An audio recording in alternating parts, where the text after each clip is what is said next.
అగ్రిగోల్డ్ కేసులో విచారణ ఈ నెల 31కి వాయిదా పడింది. అగ్రిగోల్డ్ వేలంపై త్వరలోనే నిర్ణయం తీసుకుంటామని సూర్యారావు కమిటీ హైకోర్టుకు తెలియజేసింది. మరోవైపు అగ్రిగోల్డ్ కేసును సీబీఐతో విచారణ జరిపించాలని బాధితులు డిమాండ్ చేస్తున్నారు.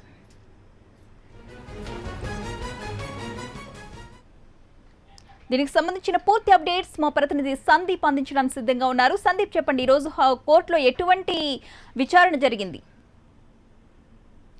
మొత్తంగా హైకోర్టు దీనిపైన ఇవాళ విచారణ చేపట్టింది. గతంలో ఏదైతే ఈ కేసు దర్యాప్తు చేస్తున్న సిఐడి ఎవరైతే అగ్రిగోల్డ్ యాజమాన్యం పైన ఎందుకు చర్యలు తీసుకోలేదు, వారిని ఎందుకు అరెస్టు చేయలేదు, ఎన్ని కేసులు నమోదయ్యాయని కూడా కోరింది. దానిపైన సిఐడి అధికారులు రిపోర్ట్ కూడా ఇచ్చారు. తాజాగా ఇవాళ మరొకసారి కూడా హైకోర్టులో విచారణకు వచ్చింది.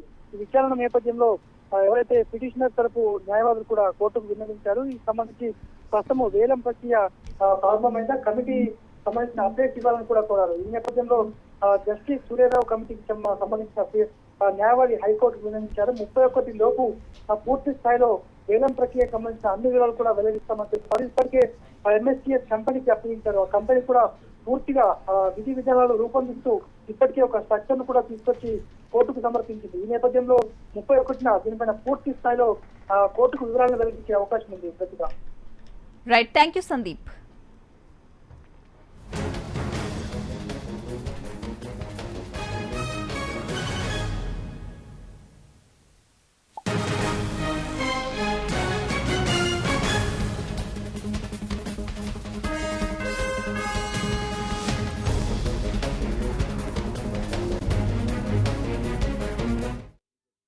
జీహెచ్ఎంసీ పరిధిలో ఓట్ల తొలగింపుపై సుప్రీంకోర్టులో విచారణ